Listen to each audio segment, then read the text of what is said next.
Oke, kita masuk ke peristomal complication. Peristomal artinya di sekitar stoma, kulit, peristomal skin complication ya, kulit di sekitar stoma. Komplikasinya apa saja kita lihat. Jadi ada yang early peristomal complication, ada yang late peristomal complication. Yang early ini yang tadi saya jelaskan early post-op, yang biasa terjadi seringnya pasca operasi. Ya, segera setelah pasca operasi atau nggak lama setelah pasca operasi. Yaitu ada iritan dermatitis, ada mechanical injury, ada candidiasis. Kita lihat iritan dermatitis.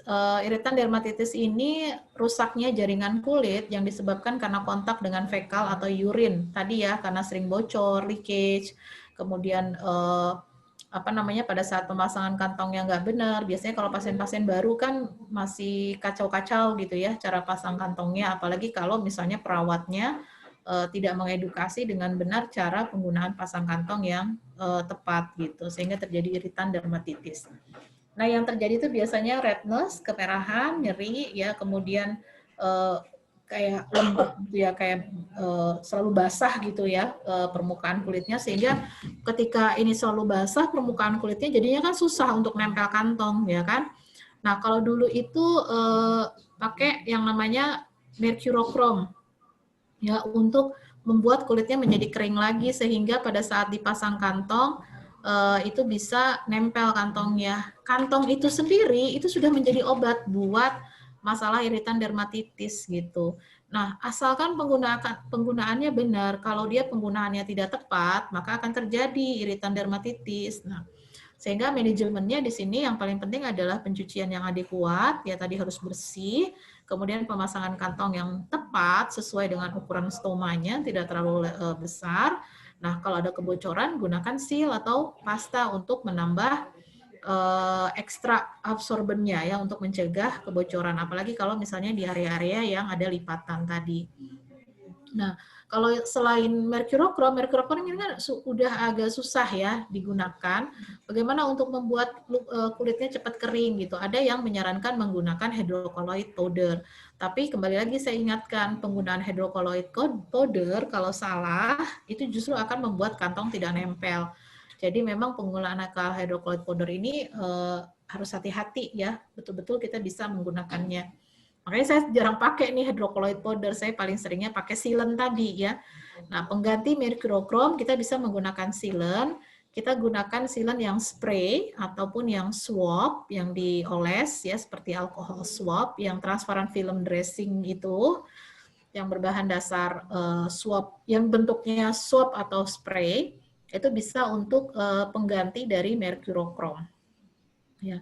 Tapi kita gunakan yang non alkohol karena kalau yang alkohol biasanya pasien perih ya. Kalaupun nggak ada ya mau nggak mau lah kita bilang ke pasiennya, maaf ya Pak agak perih gitu ya.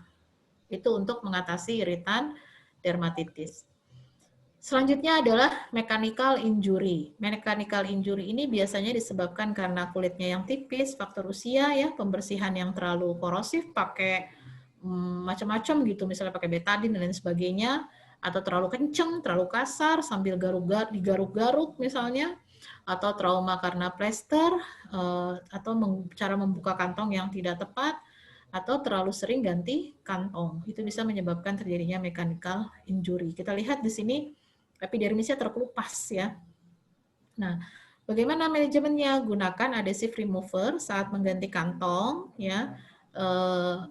Kalaupun nggak ada, berarti ya tekniknya membukanya yang tadi saya ajarkan. Jadi tekniknya itu kita mendorong ya. Kita mendorong ke bawah kulitnya. Jadi bukan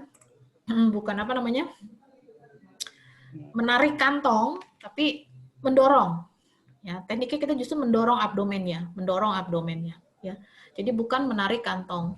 Itu teknik yang sederhana untuk membuka kantong supaya tidak terjadi mechanical injury ya. Kemudian sama membuka plester juga seperti itu. Lalu kemudian gunakan sealant ya, tadi sealant yang transparan film yang spray ataupun yang swab untuk melindungi kulit. Kemudian pencucian yang adekuat. Pencucian ini penting banget ya, karena kalau sisa-sisa feses atau sisa-sisa urine itu masih nempel di kulit, itu kan nempel terus, kita pakaiin kantong, nempel lagi. Nah, itu kan akan korosif ya. Jadi makanya penting sekali pencucian ya, memastikan bahwa sisa-sisa feses, sisa-sisa urine itu tidak ada lagi yang menempel di kulit. Hindari penggunaan aksesoris yang menggunakan alkohol ya. Jadi kalau bisa jangan yang menggunakan alkohol. Nah, boleh nggak kalau misalnya nih kemudian ditempelin hidrokoloid Bu di sini? Boleh ya.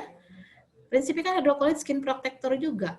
Ya di sini kita tempelin hidrokoloid baru kita pasangin kantong stoma misalnya. Boleh ya. Kemudian kandidiasis. Kandidiasis ini biasanya karena kandida ya. Biasanya karena proses infeksi kandida ini menyebabkan terjadinya reaksi infeksi peradangan ya. Kemudian di sini juga penyebabnya kebocoran ya yang terlalu berlebihan, terapi antibiotik, suhu juga ya, kemudian kulit yang rusak itu juga bisa menyebabkan terjadinya penumpukan kandida di situ. Terutama sih penyebabnya karena pencucian yang tidak adekuat ya. Nah, karakteristiknya adalah gatal, kemudian kulitnya merah, kemudian bisa juga ada infeksi di vaginanya, area vagina atau mulut, kemudian di area lipatan-lipatan kulit ya itu juga bisa, kemudian yang menyebar ke area stoma ya. Nah, ini berarti yang harus diatasi tidak hanya yang di stomanya saja, tapi area-area lainnya yang menyebabkan dia tertular kandidiasis ini. Biasanya habis garuk-garuk gitu kan, gatal di mana, terus kita ngerawat luka, kita nggak cuci tangan, akhirnya pindahlah infeksinya gitu. Manajemennya pencucian adekuat, sabun antimikrobial ya, gunakan antifungal, ada antifungal yang water based. Kenapa yang water based? Karena antifungal ini nanti kita pakaikan setelah kita cuci bersih, kemudian kita keringkan, lalu kita pakaikan antifungal sampai antifungalnya mengering, baru kita pakaiin stoma, kantongnya ya, baru kita pakaiin kantong. Kalau kita misalnya pakai ini yang water base, yang oil base, itu takutnya kantongnya nggak nempel. Jadi kita cari yang water base antifungalnya. Nah, setelah dia kering, baru kita tempelkan kantongnya. Prinsipnya adalah wafer atau skin barrier stoma yang kita gunakan itu sudah obat. Ya, makanya pemasangannya harus tepat supaya tidak terjadi komplikasi. Ya. Nah, kemudian late onset. Apa aja late onset peristomal? Ada folikulitis, ada hiperplasia PH ya, pseudophorus, lesion, atau alergi kontak dermatitis, ada uric acid kristal deposit, ya ini biasanya pada pasien-pasien urostomi, kemudian ada pressure injury atau pressure ulcer. Folikulitis ini proses peradangan yang disebabkan traumatik pada saat kita membuka kantong, kalau ada rambut-rambut itu kan terangkat ya, seperti di waxing. Nah, itu yang menyebabkan terjadinya trauma sehingga terjadi folikulitis ini gitu. Nah, terus kemudian seperti apa penampakannya ya, kemerahan, nyeri gitu kan. Dan biasanya spotted ya, titik-titik sesuai area bulu-bulu yang ada. Nah, apa yang kita lakukan? Kita mencukur. Jadi sebelum kantong dipasang, setelah dicuci, kemudian dibersihkan, lalu kita cukur, lalu kita bersihkan lagi, ya itu baru kita tempelin kantongnya. Jadi kuncinya untuk folikulitis ini adalah mencukur rambut-rambut yang ada di situ, baik rambut-rambut halus maupun rambut-rambut yang terlihat. Ya. Nah, sama sih sebetulnya prinsipnya dengan perawatan luka. Ya, kalau kita merawat luka di area yang berambut, harus dicukur ya supaya tidak traumatis.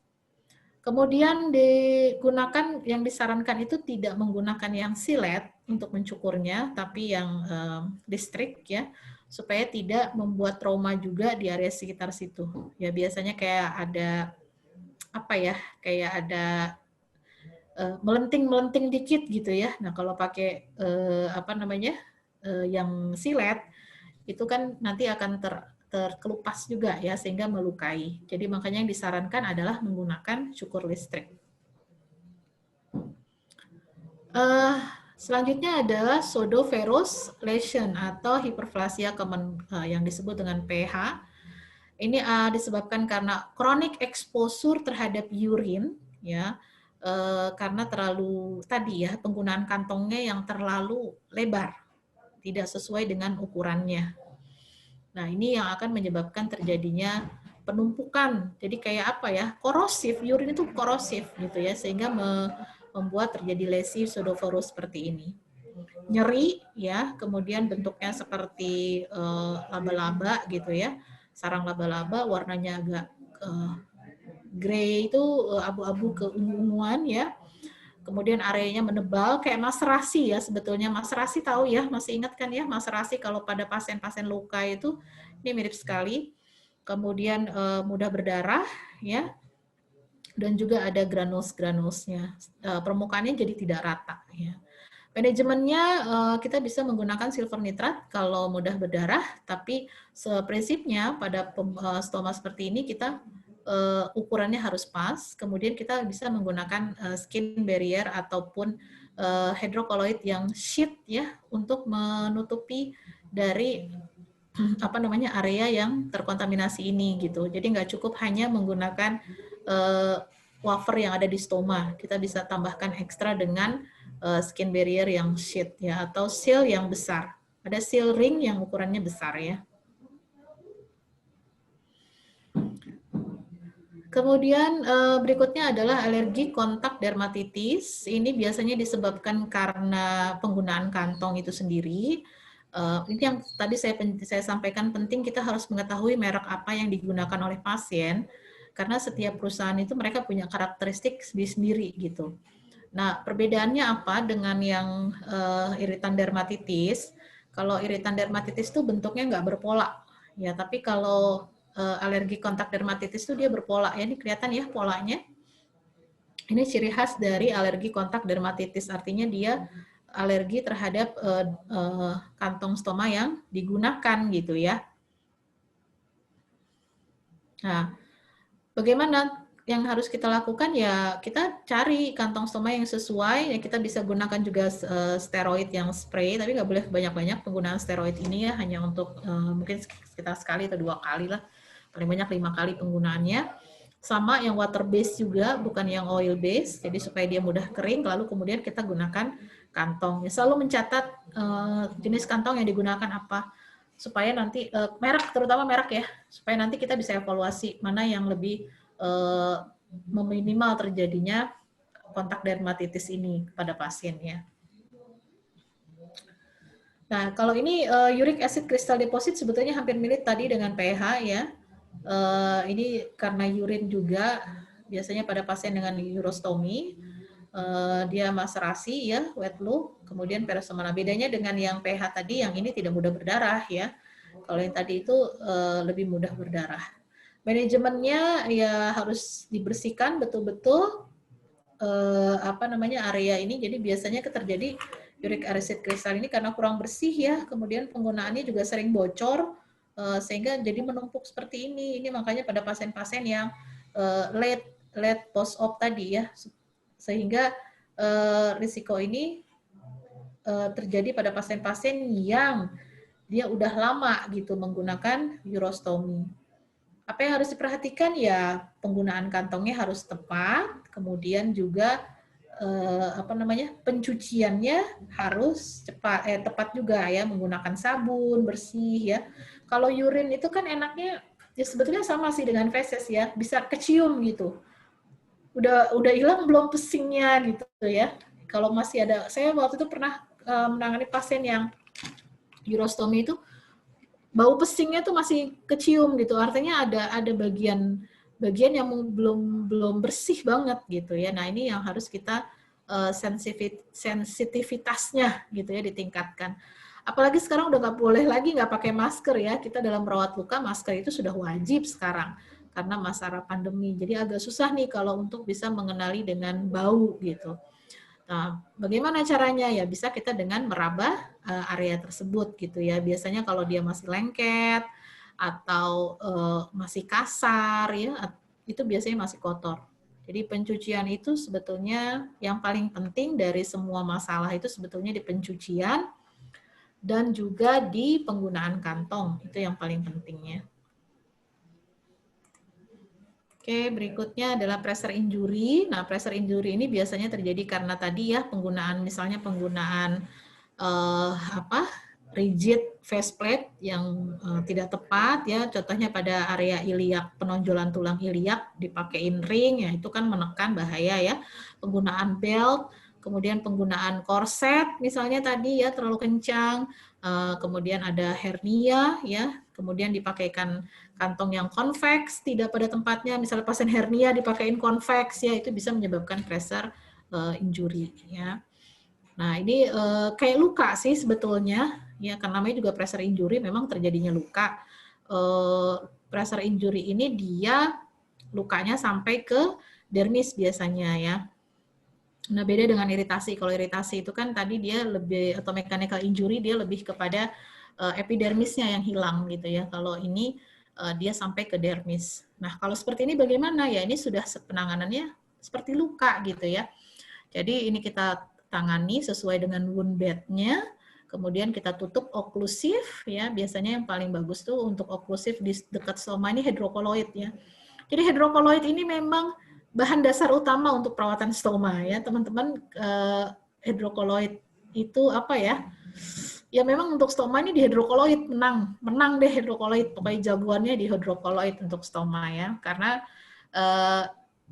ya tadi ya kita pengen kan stomanya itu kotoran stomanya tertampung dengan baik gitu. Jadi tutup dengan hidrokoloid. Setelah misalnya kita mau kasih alginate di sini ya, Room 3B misalnya untuk cepat mengatasi infeksinya, kemudian tutup alginate, tutup hidrokoloid, nggak perlu pakai kasa, nggak apa-apa gitu ya, atau pakai hidroselulosa saja, kemudian langsung tutup hidrokoloid, lalu di atasnya dikasih wafer atau base plate-nya gitu. Nah, ini komplikasi yang lead juga terkait dengan penyakit. Ya, ada yang varises, kaput medusa, ada yang pyoderma gangrenosum, ada yang psoriasis. Ya, makanya tadi eskema psoriasis itu kita kaji ya. Varises kaput medusa ini ya itu karena diskloresis di kulit ya, karena penyakit memang penyakit hati ya. Kelihatan di pembuluh darah venanya yang menonjol, yang itu yang disebut dengan kaput medusanya itu ada blue purple, kemudian sondang stomanya tidak reguler ya, pembuluh darahnya terlihat. Nah, ini harus hati-hati manajemennya, perawatan stomanya, ganti kantongnya harus perlahan ya, gunakan adhesive remover karena akan mudah berdarah, kemudian akan mudah trauma, gunakan skin barrier yang tahan lama, jadi less frequent pouch dressing, jadi mungkin two piece system bisa menjadi pilihan ya, atau bisa juga one piece system dengan extra skin barrier ya. Maksudnya gimana? Jadi kan kalau one piece system itu rata-rata base plate-nya atau wafernya tipis. Jadi untuk dia bisa bertahan lebih lama, kita tempelin dulu skin barrier, baru tempelin one piece stomanya. Nah, itu bisa kita gunakan kalau pasien tidak bisa menggunakan two piece system. Jatuhnya sih lebih cost efektif ya. Karena kita kan ingin mencegah terjadinya perdarahan pada saat ganti kantung stomanya ini. Gunakan sealant ya, jika ada perdarahan minor kita bisa gunakan kalsium alginate atau silver nitrat ya. Silver nitrat ini agak susah kita temukan di Indonesia. Silver nitrat ini chemical counter. Jadi counter, Bapak Ibu tahu counter ya? Counternya ini kan biasanya mesin ya, dia mesin counter gitu. Ini bahan kimia yang digunakannya, dia fungsinya untuk counter. Dan ini saya susah nyari di Indonesia, saya nggak nemu juga ini. Ini bagus juga untuk hipergranulasi, granuloma ya. Kita bisa gunakan silver nitrat. Bentuknya kayak korek api, lidi panjang, ujungnya kayak korek api gitu. Dia silver tapi nitrat gitu. Dan dia bisa mengkauterisasi risiko-risiko yang perdarahan, juga untuk hipergranulasi atau granuloma itu bagus menggunakan silver nitrat ini. Kalau ada masalah yang tidak bisa diatasi, berarti harus kita kolaborasikan ya, ke dokter dikonsultasikan. Berikutnya adalah pyoderma gangrenosum. Ini biasanya pada pasien dengan IBD ya, inflammatory bowel disease atau Crohn disease atau ulcerative colitis ya, pasien akan muncul pyoderma gangrenosum.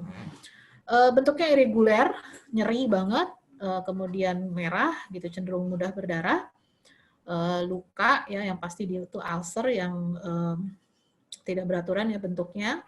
Kemudian bisa muncul di mana saja, ya bisa di kaki, bisa di mana saja ya, termasuk di area sekitar stoma. Nah, pasien ileostomi yang tadi saya cerita, Norma Angel itu dia menderita pioderma gangrenosum ini. Ya, jadi kebayang nyerinya minta ampun. Apa yang kita lakukan? Manajemennya gunakan dressing untuk lukanya. Ya, biasanya kalau seperti ini sih cukup aja tutup pakai seal. Ya, kita bisa pakaiin dulu. Ini kalau pakai hydrocolloid powder, risikonya malah kantong nggak nempel karena tebel banget nih ya. Hydrocolloid powder itu bagusnya untuk lecet-lecet yang tipis yang hanya epidermis saja. Tapi kalau dia sudah sampai ke dermis, hydrocolloid powder mungkin bisa cari yang lain lah yang selain hydrocolloid powder ya. Nah ini kita bisa pakai seal di sininya, ya. Kemudian sebelumnya kita pakaiin sealant dulu, baru kita tutup seal, baru kita pakaikan kantongnya. Nah untuk membantu bisa juga pemberian steroid untuk mengurangi proses peradangan yang ada di sekitar peristomalnya ini.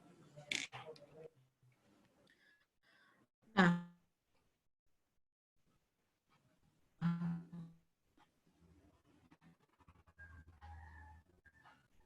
kalau psoriasis ini biasanya karena psoriasis ya. Manajemen stres, kolaborasikan untuk pemberian oral ya. Vitamin C untuk suplemen, vitamin C itu cukup membantu untuk mengatasi stres ya, karena psoriasis itu biasanya hilang timbul ketika lagi stres banget dia muncul. Kalau udah nggak stres, suara saya masih kedengaran kah? Masih, Bu. Oke. Nah, kita lanjut nih. Bagaimana mengkajinya ya? Ada salah satu instrumen yang kita bisa gunakan untuk mengkaji dan mengklasifikasikan lesi peristomal. Lesi peristomal ini dikenal juga dengan PSD, peristomal skin disorder. Nah, bagaimana pengkajian klasifikasi? Ada satu yang cukup mudah ya kita gunakan. Nggak harus ini ya, ini hanya salah satu aja, yaitu SACS, SACS. Ya, ada SACS 2.0. Nanti kita lihat bedanya di mana. SACS ini keluarnya 2014, kemudian SACS 2.0 itu 2016. Kenapa pakai ini? Karena evidence based instrumennya sudah diuji validitas sama reliabilitasnya, kemudian ada systematic review-nya juga, dan cukup membantu untuk kita mengenali masalah-masalah pada peristomal, dan juga simple karena hanya melakukan di 3 tahap saja untuk mengkaji peristomal ini seperti apa ya. Nah, saya akan kenalkan dulu yang SACS umum ya, bukan yang ini, bukan yang 2.0 dulu ya.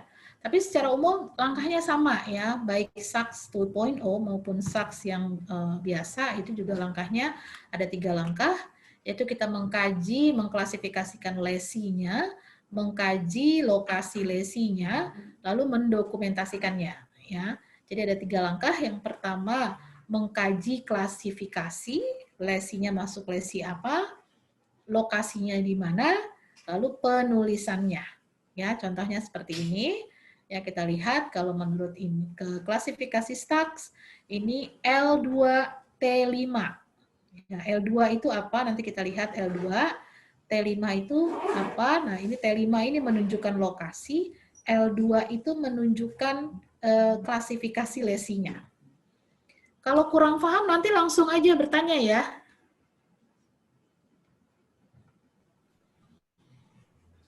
Step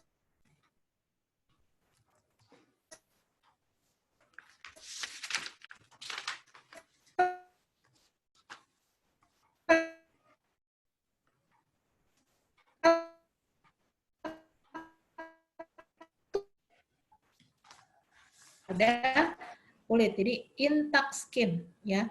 Jadi kemerahan pada kulit yang masih utuh, epidermis masih utuh, itu L1. L2 terjadi erosi. Jadi erosi ini apa ya, terangkat gitu ya pada lapisan epidermisnya ya, dan cenderung ke arah partial thickness. Partial thickness kalau di luka bakar, partial thickness tahu ya. Jadi epidermisnya aja yang terbongkar. Itu erosi. Hiperemi L1, erosi L2. L3 ulcerasi. Ya, ulcerasi itu berarti dia sudah ada ulcer biasanya sampai full thickness. Ya, ini ulcerasi. Kalau L4 ini adalah ulcerasi yang full thickness disertai dengan jaringan nekrotik. L3 tadi belum ada nekrotik, ya hanya ulcerasi aja. L4 sudah ada jaringan nekrotik. Nah, LX ini adalah proliferasi, ya, proliferasi lesi. Apa itu maksudnya? Ada abnormal growth, ada pertumbuhan abnormal atau hiperplasia atau granuloma atau neoplasma di area stomanya. Itu LX ya. Nah, nanti di SAKS 2.0 tambahannya ada L5. Ya, nanti kita bahas L5 itu apa. Sekarang kita lanjut dulu. Step kedua. Udah difahami nggak? Boleh diulang, coba tadi L1 apa? Hiperamiklasi. L1 apa tadi? Hiperamiklasi, lesi berwarna kemerahan. Hiperemi. Lesi berwarna kemerahan. Hiperemi, lesi, hiperemi. Itu L1. L2 apa? Erosi. Lesi, erosi. L3 apa? Lesi, ulcerasi tanpa jaringan nekrosis. L4? Ulcerasi full thickness. Iya, dengan jaringan nekrotik. Ya, ingatnya L4 pokoknya ada jaringan nekrotik, sama-sama ulcerasi L4 sama L3, tapi L3 tidak ada nekrotiknya, L4 ada nekrotiknya gitu kan. LX apa? Proliferasi lesi. Abnormal ya, bisa hipergranuloma, bisa neoplasma gitu ya. Daging tumbuh, proliferasi itu daging tumbuh gitu ya. Itu berdasarkan klasifikasinya L. Sekarang kita lihat berdasarkan topografinya, lokasinya. Ya, kita sebut dengan T. T1 Romawi ya, pakai Romawi ini T1-nya nih ya. Itu adanya di left upper peristomal quadrant, yaitu dari jam kalau kita nanti kita bikin aksisnya, ini adanya dari jam 12 sampai jam 3. Nah, ini sama lagi kayak kita bikin mengukur goa ya. Jam 12 sampai jam 3. Ini di sini. Jam ini kalau kita bikin aksisnya, jam ini stoma ya, stoma di tengah-tengah, selalu stoma tuh di tengah ya. Jadi ini kalau kita bikin aksisnya tuh begini nanti nih. Nah, ya. Nah, gitu. Ya mohon maaf mencong-mencong. Sini jam 12, jam 3, jam 6, jam 9. Sama kan seperti ngukur gua ya. Oke, kita lihat. Nih, ini stomanya di tengah nih, stomanya di sini. Jam 12, jam 3, jam 6, jam 9. T1 adanya dari jam 12 sampai jam 3. T2 dari jam 3 sampai jam 6. T3 dari jam 6 sampai jam 9. T4 dari jam 9 sampai jam 12. T5 seluruh area terkena. Oke?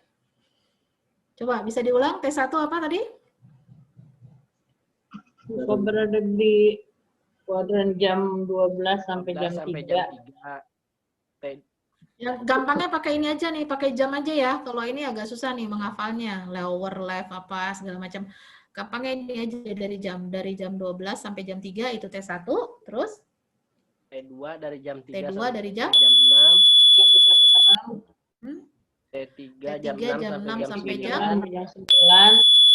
T4 jam 9 sampai jam 12. T5 seluruh area, seluruh kuadran.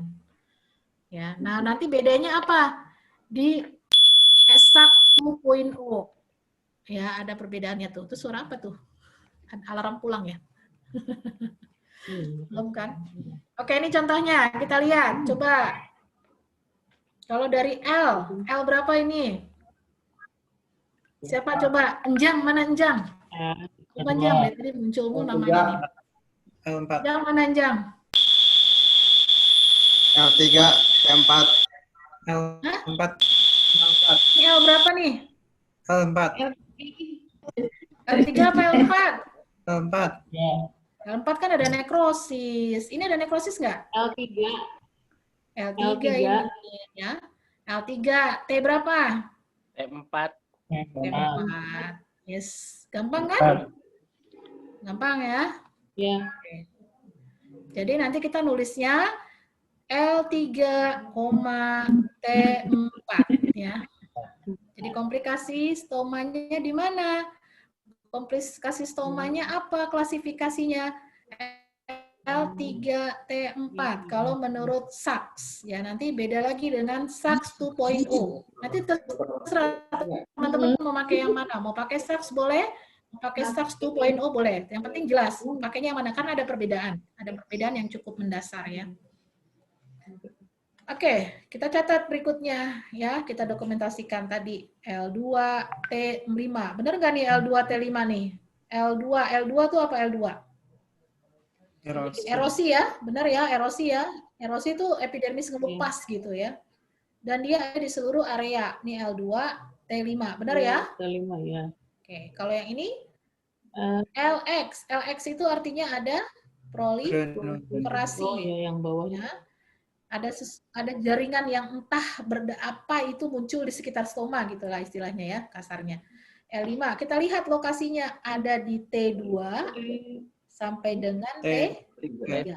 Tulisnya LX, LS, T2 T2 sampai T3. Ya, boleh sampai, boleh T2 strip T3 atau T2 dan T3 gitu ya. Jangan lupa yang T itu pakai Romawi ya.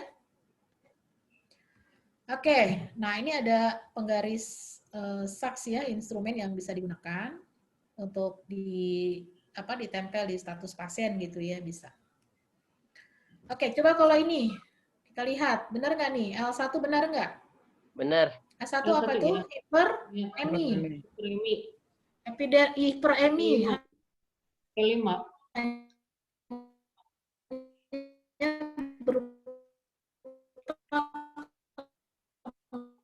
Merahan, epidermis masih utuh. Ya. Suaranya hilang, T5 Bun. betul nggak T5-nya? Bagian stomanya. Oh, suaranya hilang. Ya. Udah kedengaran belum? Ada. Orang ada tadi menghilang. Tadi menghilangnya pas di mana? Pas di sini apa sebelumnya? Ini udah tadi. Yang nanyain kelas ini, Udah L1 ini, L1 T5. Oke. Ini L1 hanya berupa hiperemi. Hanya berupa kemerahan, epidermisnya masih utuh. Tidak ada luka. Ya, luka stadium 1 lah kalau NPWAP ya. Nah, ini hiperemi L1. Kemudian kita lihat lokasinya di seluruh permukaan, seluruh diagram atau topografi dari stomanya itu.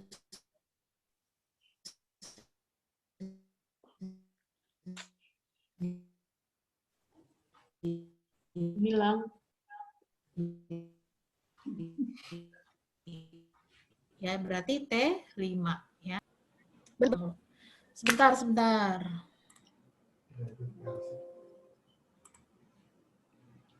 Saya ganti dulu WIP-nya. Mana nggak ada PLC di sini?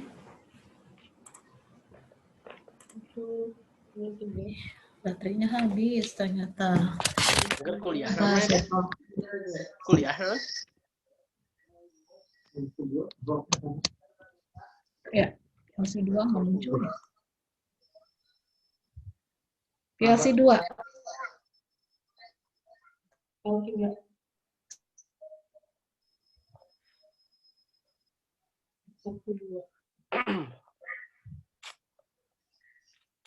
Kedengaran suara saya? Ada Bun, ada. Oke, maaf. Sinyal. Oke, kita lihat. Ini benar nggak? L4. Coba dilihat. L4 apa tadi L4? Ini ada nekrosis nggak nih? Ada. Ada ya. Masuknya L4 nih ya. L4. L4-nya ada di mana? L4-nya ada di T3 sampai T4. T3 nih. T4-nya ada sedikit nih ya. Masuk nih T4. Kemudian yang satu lagi, ada lagi nih terpisah nih. Karena ini terpisah nggak nyambung, jadi ini sendiri, ini apa? L3. Bener ya L3 ya? L3. Tidak ada nekrosis, adanya di T2. Ya, jadi nanti pendokumentasiannya gimana? Pendokumentasiannya komplikasi stoma ada di L4, ada L4 di koma ya, T4, T3 strip T4, L3, T2. Gitu. Oke, sekarang kita coba nih. Siapa yang mau coba? Silakan.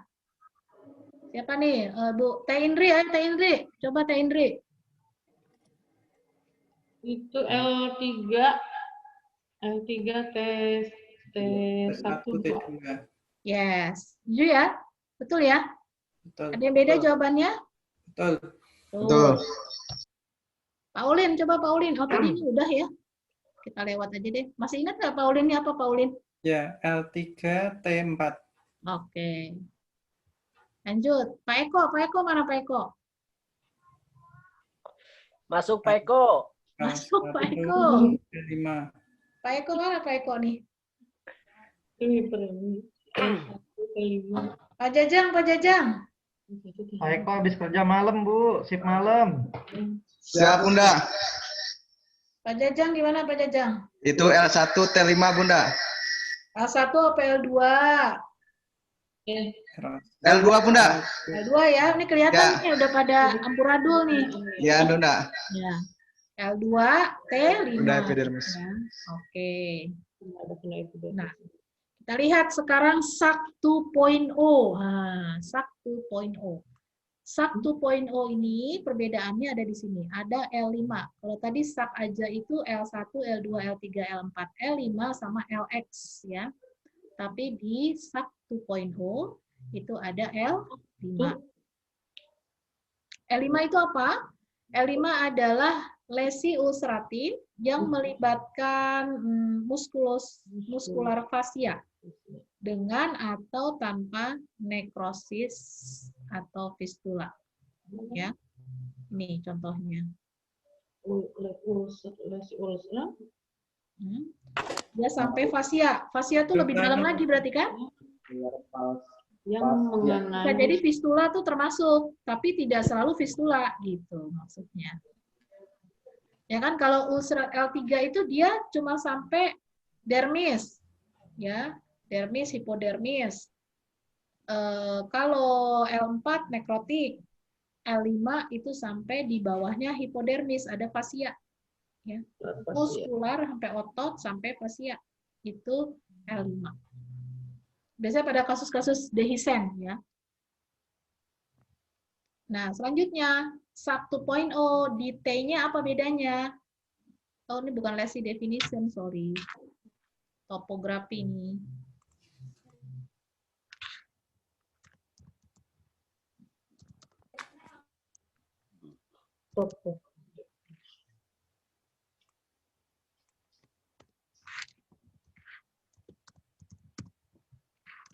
Ya, di mana tuh bedanya? Kita lihat T1-nya adanya di jam berapa nih? Dari jam 9 sampai 12. ya, T1-nya di sini dia. T2-nya di jam 1 12 sampai jam 3. ya. T3-nya jam 9. T3 benar ya jam 3 ya? Sampai 6. Iya. Tiga. T3 dari jam 3 sampai jam 6, T4 dari jam 6 sampai jam 9. Signifikan kan perbedaannya dengan SAK ya. Jadi makanya nanti kalau pada saat penulisan pendokumentasiannya kita harus pastikan itu pakai SAK atau SAK 2.0 ya, 2.0. Karena di T-nya itu perbedaannya sangat signifikan. Oke, kita lihat di sini. Ya. Ini apa nih kira-kira nih? Kalau menurut dia ini L2 T5.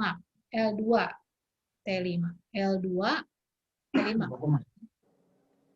L2 T5. Hampir di seluruhnya L2 T5. Ya, kemudian ada lagi L4. L4 di T2, T2 di sini. T2, T3. T3 dan T4. T2, T3 dan T4 itu ada L4. Nah, ini 4 nih. Ya. Kemudian ada lagi LX di T3 dan T4. LX itu berarti apa? Proliferasi ya, bukan ulcerasi ya. Iya. Adanya di T3 dan T4. Nggak terlalu kelihatan sih ya di ininya ya. Coba kita lihat kasus yang ini. Kira-kira kalau menurut SAK 2.0 ini apa maksudnya? Siapa yang belum? Nisa, ayo Nis.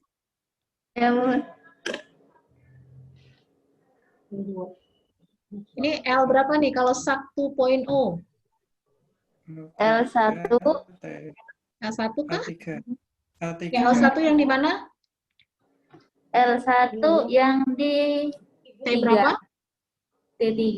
1 T3 berarti kan T1 sini, T2, T3, ini L1 yang ini berarti ya? Ya, L1 dari T3 sampai T4. T4. Oke, T3, terus? T4. L1, T3, T4. Nah, terus apa lagi?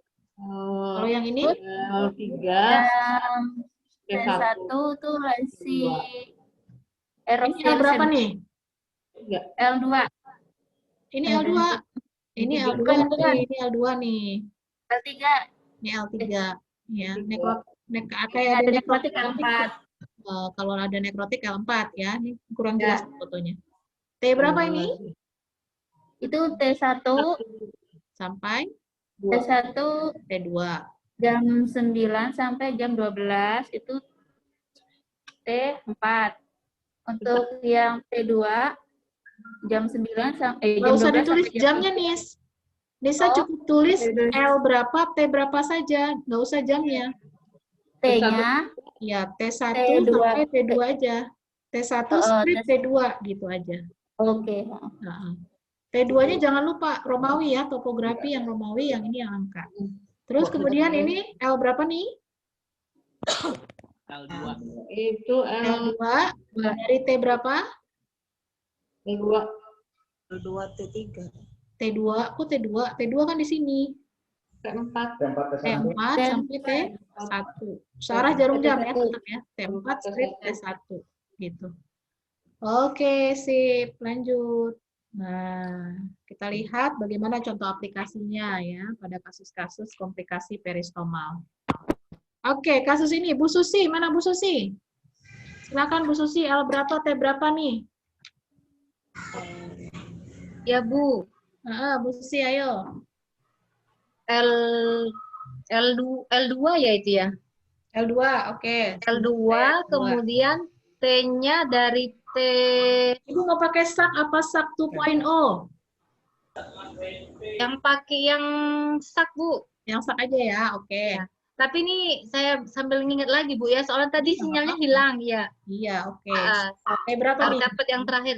Ini saya L2, T-nya T1, T1, T2, dan T4.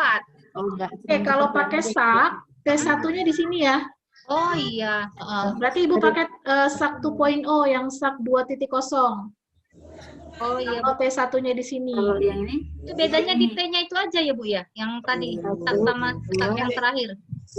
Sebetulnya kan banyak cara untuk mengkaji. Ini salah satu aja yang saya kenalkan. Tapi ada dua perbedaan yang mendasar.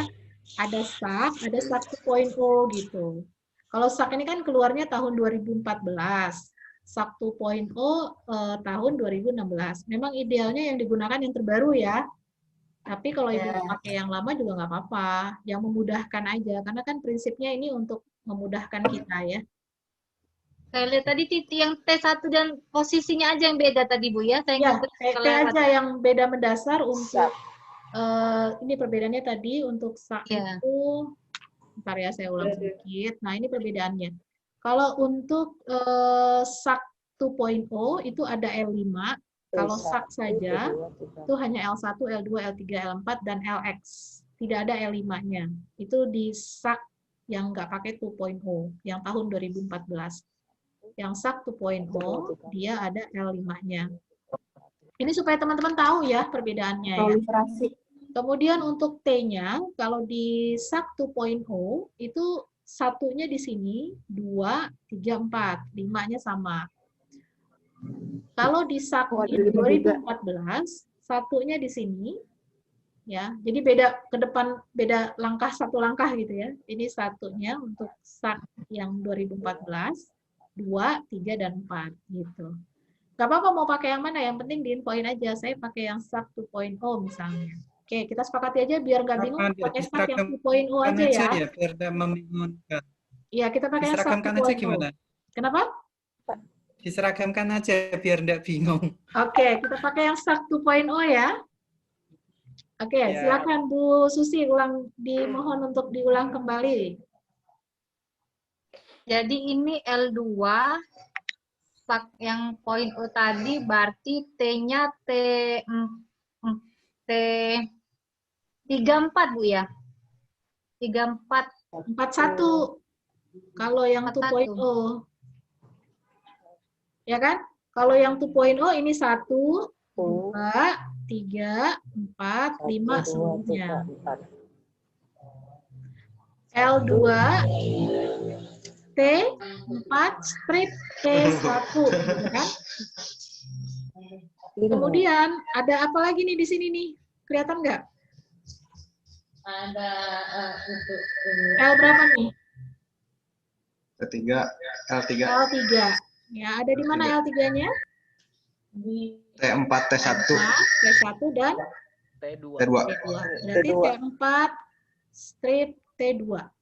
Atau kita tulis T4, T1, T2. Oke, kita lihat manajemennya. Ya, nah ini kita lindungi. Ini kurang bersih pencucian, kayaknya belum dicuci. Nah, kalau sudah bersih pencuciannya kelihatan. Ini kelihatan nggak? Masih kuning-kuning ada nempel?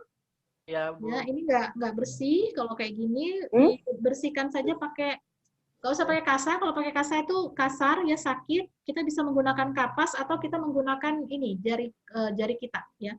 Pakai sarung tangan kita cuci seperti ini melingkar, ya itu bisa menghilangnya. Atau kita mau pakai kapas basah ya, bukan kapas kering untuk membersihkan ini. Karena perih ya, sakit. Tapi kalau nggak bersih ini akan numpuk-numpuk terus. Ya.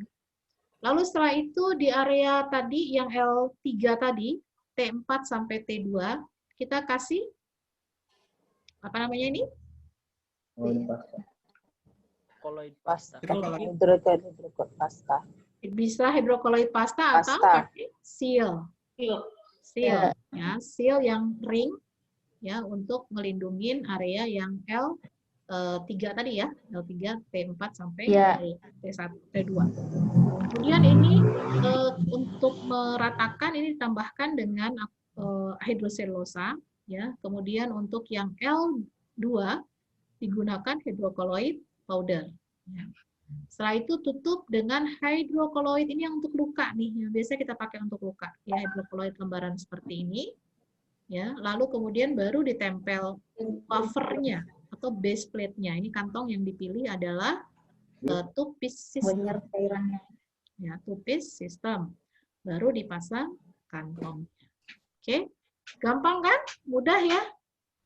Yang penting prinsipnya Bapak Ibu tahu caranya ya.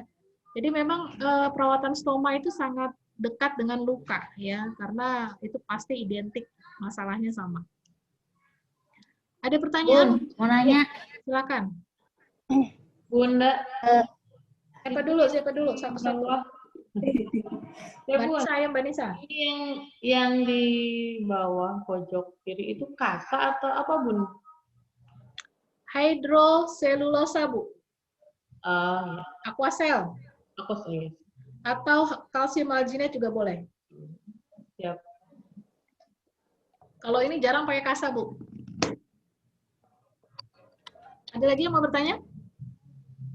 Saya Bun, Yuk, kalau silakan. untuk yang ini tadi, yang ada nekrotis kuning-kuning tadi, itu apakah bisa kita cucinya terus kita kompres pakai cairan PHMB, boleh nggak? Yang mana? Yang ini? Yang itu. Ini bukan nekrotik, Neng. Ini kan tadi kita sepakat ini L berapa tadi? L2 ya? L ini. L2 kan? L2.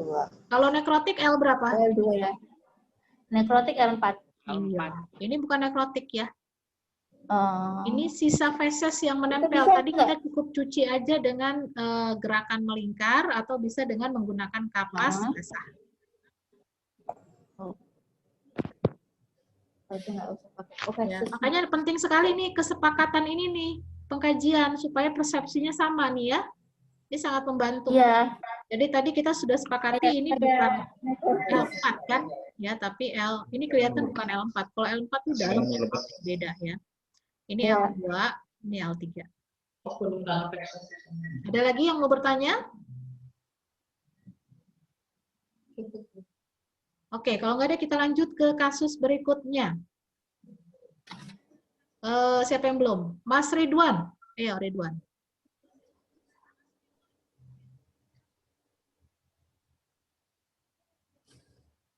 Adakah? Ada Mas Ridwan ada. 2, 3, kalau pakai sah. Kalau itu 1, 2. L berapa nih? Itu sudah sama. Kenapa pakai sah aja di T1? L2, T2 dan T2, T3. L berapa? L2, T dan 3. L1. L2 ini ya, L2 ini ya. L2, L2 nih. Dari T berapa sampai T berapa? T2 dan 3. Semua. T2, T3. 2, 3, 4. T2 dan T2, 3. 3. Kemudian ini ada apa nih? Ini ada yang aneh, bentuk yang aneh ya. Kelihatan ya, ini stomanya di sini kan. Prolap. Ini apa nih? Bisa granuloma, bisa juga ada fistula. Ya, ini nanti harus dikaji lebih lanjut. Keluar sesuatu nggak dari sini? Kalau misalnya granuloma kan dia cuma daging tumbuh doang tuh ya. Kalau dia ada keluar sesuatu dari sini, kemungkinan ini fistula. Ya, atau mukos fistula. Ya. Nah, berarti ini masuk pengkajian ini nggak? Dokter Ana mau. Mas Ridwan mana Mas Ridwan? Ya, Bun. Termasuk pengkajian L dan T-nya nggak nih? L dan Kalau fistula berarti berapa tadi? L berapa? L5. L5. L5, LX. Kita tadi udah sepakat kita pakai SAC 2.0 ya. SAC 2.0. Oh iya. 2.0. Ini adalah L5, T berapa? T2 dan T3. Ya. 2 dan 3. Kalau yang ini gimana? Aman nggak nih? Ini kira-kira apa nih? Sebelah sini. Ada masalah nggak dia? Hah? Nggak ada ya? Aman ya? Oke. Kita lihat kasusnya. Ya, ini kita lihat fistulanya jangan ditutup. Oh. Ya. Kalau ini, makanya tadi harus dipastikan ini fistula atau granuloma. Ingat, normal stoma, teman-teman harus ingat bentuk normal stoma itu lubangnya cuma 1 atau lubang 2. Gitu. Ya. Ya, kalau misalnya dia di sini ada, ini ibu awalnya untuk memastikan gimana, jadi kita tanya, ini keluarannya apa? Sebelumnya ada atau tidak? Apa dari dulu sudah ada? Dari dulu sudah ada, Bu. Dari setelah operasi ini hari ke-1 utamanya ya, hari pasca operasi udah ada ini Bu, keluar ada feses dari sini. Oke, berarti itu adalah fistula. Ya, fistulanya jangan ditutup. Karena kalau kita tutup fistulanya nanti dia akan berbahaya, dia akan buka cari lubang yang lainnya. Jadi ini memang kalau fistula itu kan lubang abnormal. Kalau stoma itu kan dia memang normal dibikin gitu ya. Jadi ini kita kasih hidrokoloid pasta ya. Di area yang L berapa tadi? L2 nih ya. Itu ditutup dengan hidrokoloid pasta. Kemudian ditambah hidrokoloid yang bentuknya seal ring. Tapi yang besarnya ini seal ring yang besarnya ini. Lalu tempelkan wafernya. Lihat fistulanya tidak ditutup ya. Tempelkan wafer, tempelkan kantong. Nah, ya. Kita lihat perbaikannya. itu stomanya. Ya. Jadi memang senjata utama di stoma ini adalah hidrokoloid. Ya, beda di luka ya. Main senjatanya itu kita bisa permainan. Kunci dari bukan permainan ya, perawatannya, kunci perawatannya itu adanya di situ. Ada yang mau ditanyakan untuk kasus ini? Ada mau tanya. Silakan, Pak Abi. Tadi kan kalau salah luruskan ya, Bu. Tadi kan kalau misalkan pada kasus L1 atau L2 itu membersihkannya cukup pakai tangan gitu ya, nggak perlu pakai kasa atau benda lain, cukup pakai tangan dibersihkan. Bagaimana kalau misalkan yang L3 atau 4 Bu ya sampai ada nekrotik atau ada biofilm yang tebal gitu, itu perlu pakai pinset atau bagaimana? Ya sama, prinsipnya kayak perawatan luka. Kalau ada nekrotik ya kalau bisa diambil nekrotiknya. Karena kan jaringan nekrotik itu dia menutup proses granulasi kan. Jadi ya kalau ada nekrotik yang bisa diambil ya diambil. Kalau nggak ada ya otolisis. Gitu sama. Kalau untuk ulcerasi ya, ulcer ataupun misalnya contoh kasusnya kan contohnya paling banyak tuh kalau ada pressure injury atau mechanical injury yang sampai dalam gitu, atau tadi yang pionorma gangrenosum misalnya. Kalau dia ada nekrotiknya, ya diambil. Mau pakai pinset atau mau pakai gunting, boleh silakan. Prinsipnya sama kayak perawatan stoma. Kalau untuk komplikasinya ya, ini kan kita bicara komplikasi peristomal ya. Berarti kan kalau komplikasi peristomal adanya di kulit, integumen gitu kan. Hubungannya sama ke luka. Makanya tadi saya sampaikan perawatan stoma dan luka itu sangat berhubungan. Ya, prinsipnya jangan dilupakan yang di luka, tetap digunakan juga. Bu, ini kan ada nekrotiknya, diapain dong? Ya udah otolisis. Otolisis pakai apa? Hidrokoloid kan termasuk kelompok yang bisa untuk mengotolisis gitu. Mau pakai hidrokoloid boleh atau mau pakai yang lain boleh, tapi ingat tadi ditutupnya pasti terakhirnya tetap hidrokoloid juga, bukan yang lain, bukan transparan film, ya. Dan harus oklusif, yang seperti ini tadi nih. Nah ini ya, ini kan prinsip perawatan luka sebetulnya kan, cuman yang lubang stomanya kita nggak tutup, kita pasangin kantong gitu. Oke, ya. Terima kasih Bu. Ya, sama-sama. Ada lagi yang lain? Lanjut. Kayaknya ada satu kasus lagi. Nah, ini kasusnya nih yang tadi mungkin pertanyaan Pak siapa juga tadi ya, Pak Ulin juga ya, menanyakan tentang mana kalau udah kejahitan. Nah, tadi saya susah tuh menggambarkannya. Mudah-mudahan dengan kasus ini bisa tergambar. Ini bahkan jahitannya persis di sebelahnya, gitu ya. Oke, ini kasus Nyonya X, post-op ileostomi, tidak ada tempat untuk memasang kantong, ya. Bagaimana cara penanganannya? Kita lihat dulu, ya. Bu Vera tadi belum nih, Bu Vera. Coba Bu Vera. Iya Bu, belum. Ya, silakan Bu Vera dibuka. L berapa ini?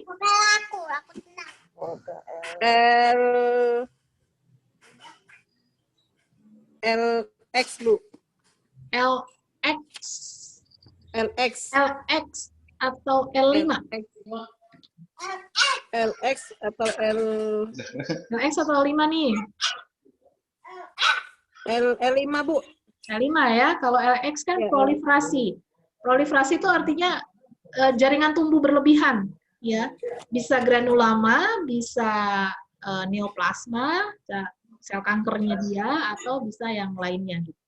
Kalau ini kan ulceratif ya, kalau ulceratif ini dia tadi ada yang L3, L4 atau L5. Kalau L3 tadi itu dia ulcerasi sampai dengan dermis, hipodermis. Kalau L4 dia sampai ke nekrotik, L4 nekrotik, kalau L5 dia sampai ke fasia. Nah, ini kemungkinan fasia kan kelihatan nih ya di sebelah sini ya. Ya. Berarti ini L5. L5. Ya. T-nya T berapa, Bu? T-nya T1. T dari T4 dulu ini ya. T4. T1. T1. Oke. Kalau yang sebelah sini, Bu Neni, coba Bu Neni. Ini apa nih Bu Neni? Masuk ke L berapa nih? Yang ini nih Bu Neni. Karena kan beda ya, terpisah dengan ini nggak, jadi kita nggak sama. Ini L berapa nih? L3 ya? L3 ya, bisa. L3 ya, ya. T2 dan 3 ada. T2 dikit ya, ada ya? 3 ya, HA ya. D1 dan D3. Kita lihat manajemennya bagaimana. Nah, ini kita lihat area yang dalam, ini kasih alginate nih. Ya. Kasih alginate. Kemudian ini kita ratakan permukaannya dengan menggunakan hidrokoloid pasta. Ya. Jadi stomanya itu benar-benar dipisahkan antara stoma dengan luka. Manajemennya, jaringan nekrotiknya diambilin. Ini kalau yang ada jaringan nekrotik ya, dibersihkan. Kemudian ini kita lihat nih di sini itu keluarannya apa. Kalau misalnya di sini ada keluaran cairan juga, jangan ditutup.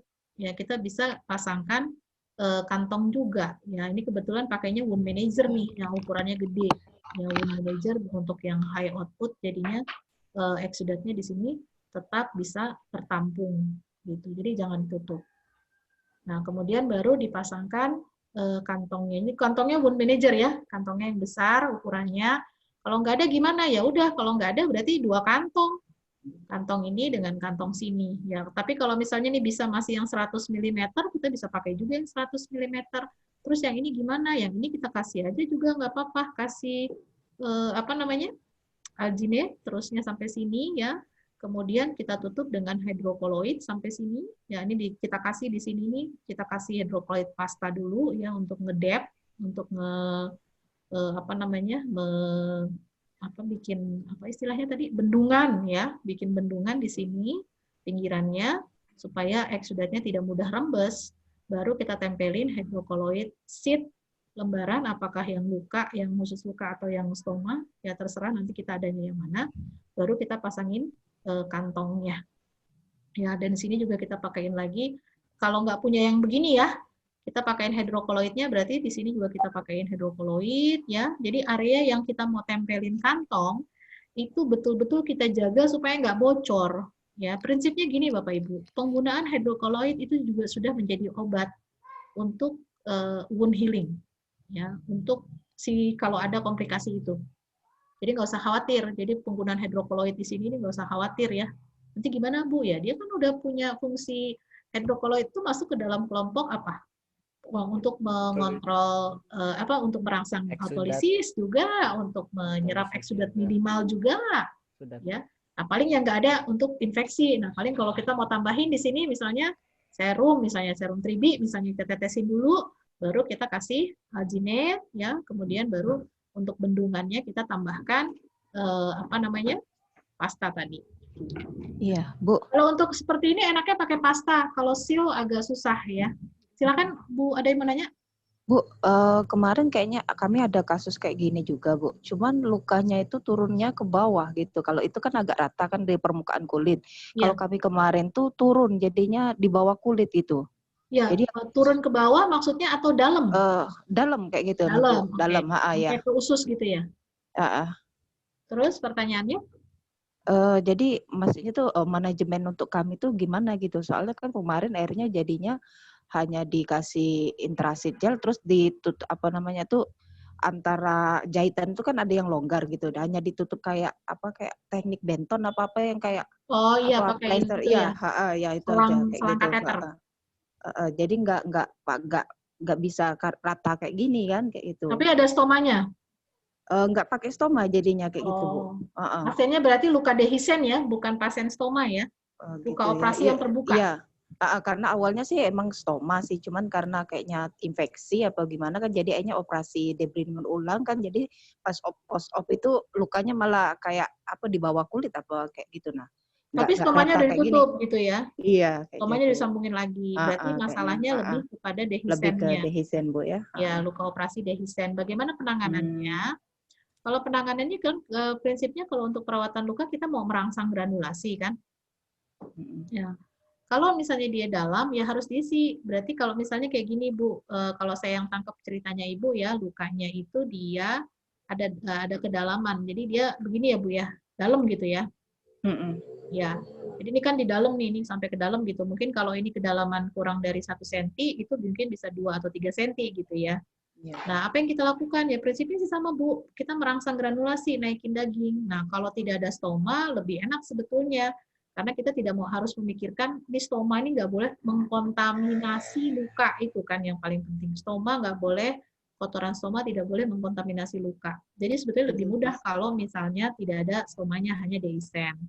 Prinsipnya adalah ini, merangsang granulasi. Kita bisa pakai fistula dressing misalnya, Bu, kalau cairannya banyak banget. Tapi kalau cairannya nggak banyak, ya bisa dengan dressing biasa, ganti 2 hari sekali.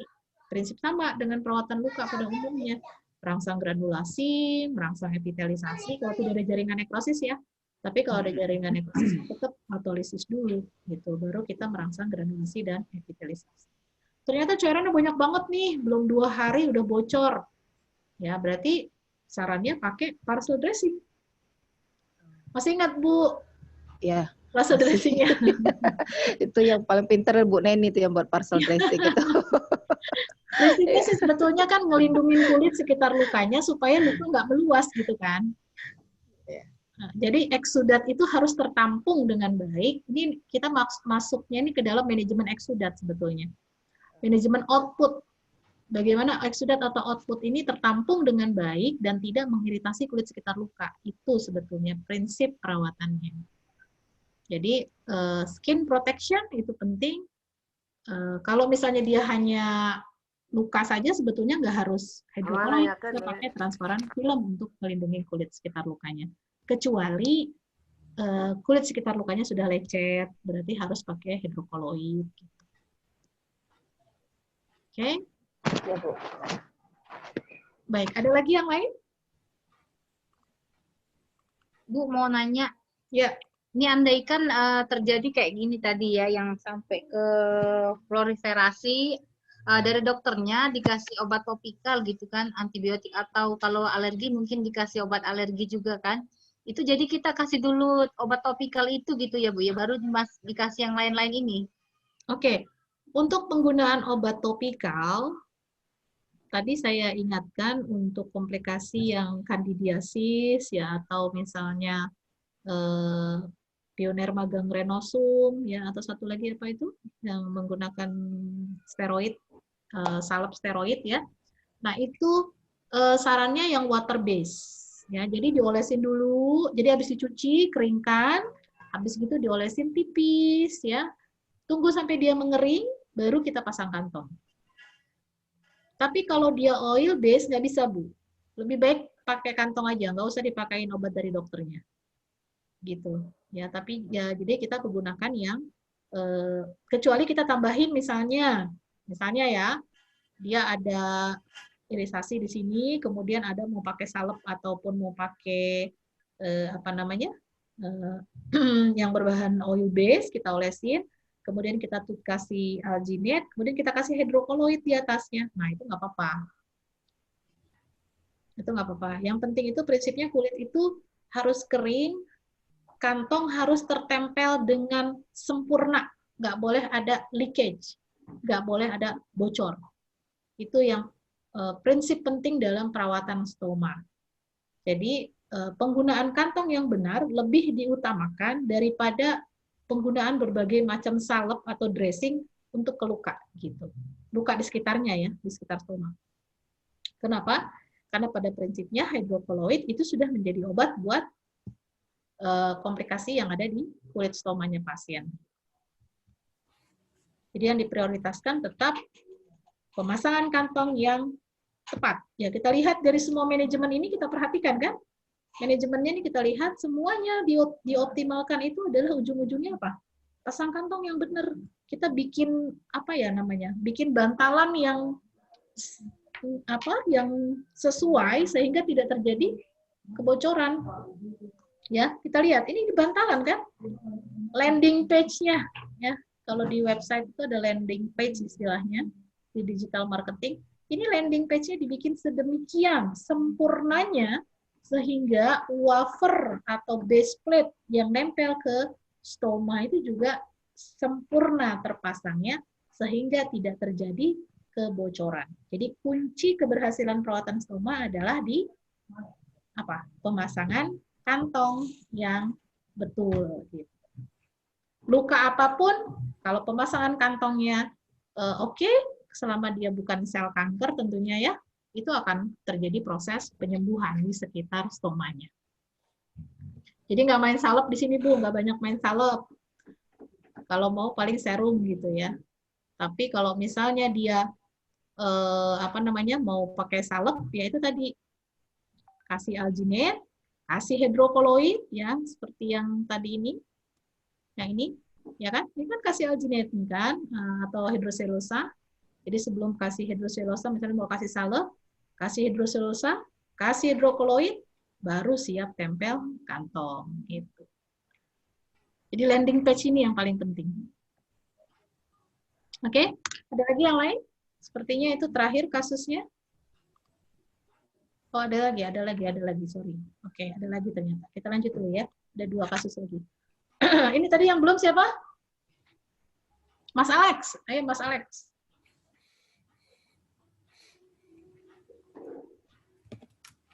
Mas Alex ada? Ada Bu. Silakan.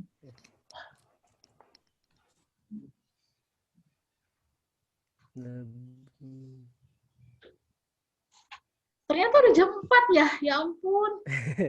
Nggak kerasa. Gimana Mas Alex? L berapa nih? L1 L1 di mana? di T2 dan di T3. L1 nggak ada, L1 mana? Ada hiperemi, hiperemi. Nggak ada tuh. Ini bukan, ini apa nih kalau ini? Ini L5 ya? Kemungkinan fistula ya. Ini kelihatan tuh.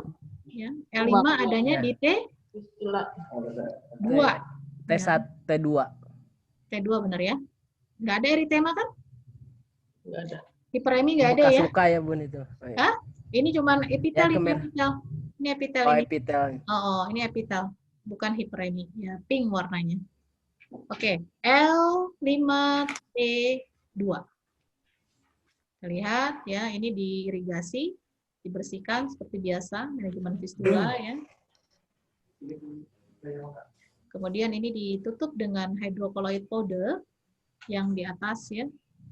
Lalu kemudian dikasih seal, lalu ditempelkan kantongnya. Nah, kantongnya kalau kita lihat permukaan seperti ini kan tidak beraturan ya. Jadi kita cari kantongnya yang fleksibel, jangan yang two piece, tapi carinya yang one piece. Ya, ini seal-nya sampai double-double tuh. Ada seal ring yang kecil untuk meratakan dulu, baru seal ring yang besar, baru ditempel wafer. Jadi stoma itu prinsipnya bantalannya harus mantap ya gitu. Supaya apa? Harus dibikin rata permukaannya supaya kantong tuh nggak akan mudah bocor. Karena prinsipnya hidrokoloid itu sudah menjadi obat buat kulit ya. Itu makanya prinsip itu yang harus dipahami. Oke, kasus ini dilihat pasang kantongnya ya. Ini kantongnya yang bisa diobservasi, ada window-nya, ada window opaknya di sini. Oke, nah terakhir kasusnya siapa yang belum? Zaki ya, Zaki. Ini dengan kasus apa nih kalau kayak gini nih? Cystotomy. Urostomy. Urostomy. Tindakannya cystectomy, pengangkatan bladder ya. Ini namanya stomanya urostomy. Ini apa namanya? Stent. Nah, ini yang tadi saya cerita tentang stent ya. L berapa ini? Ada nggak L-nya? Zaki ada? Paulin ya, Paulin. Ayo Paulin. Paulin udah belum? L1. L1. Ya, L1. L1 ini kemerahan ya. Di T berapa, Pak? Di T. Ini bisa karena kontak dermatitis ya, kontak alergik dermatitis ya, karena bentuknya khas banget. T berapa nih? T1. T1 2. Sampai T2 ya. Oke. Nah, kita lihat. Ya, ini kan permukaannya nggak rata, ini bisa dikasih sedikit pasta, kemudian dikasih seal ya. Ini agak ke dalam sedikitnya ini. Jahitan kalau biasanya dicopot tuh minggu ketiga ya, copot jahitannya. Perawat boleh melakukan pengangkatan jahitan. Nah, ini kasih seal pasta, kemudian dipasang stomanya, udah langsung pasang deh. Ya, ini kalau stand-nya mau dipotong, tinggal digunting jahitannya. Jahitan di sini. Biasanya ini nggak ada nempel di atas, tinggal tarik aja. Langsung tarik nafas. Kita tarik ya. Memang agak sedikit sakit. Simple ya. Prinsipnya mainnya banyak di hidrokoloid ya. Tapi ini hidrokoloidnya memang khusus stoma. Jadi kalau hidrokoloid khusus stoma itu kekuatannya lebih lama daripada hidrokoloid yang luka ya. Ada yang mau didiskusikan? Silakan. Terakhir. Kalau di tempat kalau di tempat kami untuk bagnya masih yang plastik biasa. Ya. Kemudian untuk hidrokoloid juga belum ada di rumah saya, itu gimana? Nah, tadi kalau Alternatifnya. hidrokoloid stomanya masih susah dicari, Bapak Pak Ulin ya. Pak Ulin bisa pakai hidrokoloid ini dulu, yang kayak yang buat bayi tadi, Pak. Pakai hidrokoloid luka. Hidrokoloid luka itu kan kayak gini nih bentuknya. Tadi mana tuh? Nih, bukan. Nih. Yang lembar, yang Ya, ini kan hidrokoloid luka ya, yang biasa dipakai. Nanti hidrokoloid luka ini menjadi skin barrier, terus Bapak bikin, mana tadi ya? Bukan di sini ya. Di PPT yang satu lagi. Nih. Yang kayak buat anak tadi, Pak, double tape, kantong plastik gula, pakaiin double tape. Jadi si double tape-nya itu nempelnya ke hidrokoloid, bukan ke kulit. Tuh, gini Pak bikinnya. Ya. Sip. Jadi kalau nggak ada kantong ini, jadi kita harus kreatif sebagai seorang perawat ya. Prinsipnya aja yang penting ya. Prinsipnya urine feses nggak boleh kontak ke kulit. Nah, itu prinsip pertama ya. Prinsip kedua kulit itu harus dilindungi dengan menggunakan hidrokoloid. Kenapa hidrokoloid? Karena hidrokoloid dia lebih lama dalam pelindungan dari kulit stomanya itu, kulit sekitar stomanya ya. Kalau pakai transparan film kan bentar kena keringat juga udah copot ya kan. Jadi kita pakainya hidrokoloid. Ya, kalau nanti misalnya Bapak ada pasien yang nggak punya kantong stoma, ya udah pakai aja hidrokoloid luka, bikinin plastik kiloan yang kayak plastik buat lontong sayur tuh, ya, atau plastik yang kiloan lah, yang seprapat gitu ya. Dibikin seperti ini, bawahnya pakai apa? Nah, bawahnya bisa pakai klip yang ini nih Pak nih. Nanti klip kertas itu, Bapak tahu nggak klip kertas? Ada nggak klip kertas Pak? Yang kertas pakai business file itu. Klipnya nih, model klipnya nih ya, saya ajarin yang nih. Nih klip ini, besi ini. Ada nggak Pak? Oh, ini. Ini tahu business file, tahu ya? Map business file seperti ini tahu kan? Tahu Bun. Di dalamnya tuh ada ini. Ada nih? Kawat kecil. Klipnya, ada besi klipnya. Besi klipnya itu Bapak pakaiin double tape. Besi klipnya ini dilepas.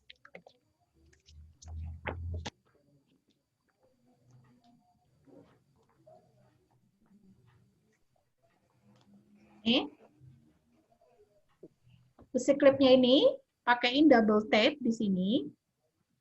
Ya. Mana sih kameranya? Oh, ini ya, salah saya. Pakaiin double tape di sini, kemudian nanti ditempelin di kantong plastiknya. Seperti ini modelnya nih Pak, yang digambar ini. Kelihatan nggak Pak? Ya, kelihatan. Ya.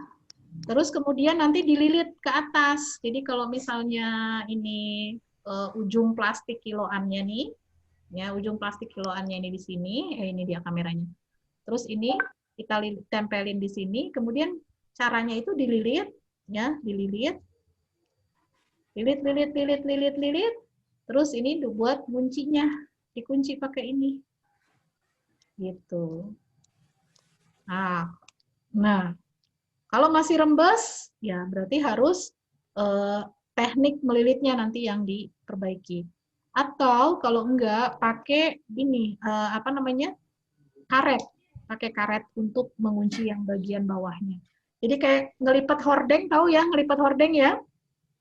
Tekniknya melipat hordeng, kemudian kita paling kecil, baru kemudian kita karetin, kita ke atasin lagi, kemudian kita karetin. Itu tips dan triknya. Kalau nggak ada kantong drainable, saya suka ada kantong close end, itu saya pakaikan itu, atau dengan plastik kiloan tadi juga bisa. Gitu. Oke, ada lagi yang lain? Cukup. Kalau nggak ada, berarti sudah selesai sesi saya untuk hari ini. Kayaknya PPT-nya juga sudah selesai.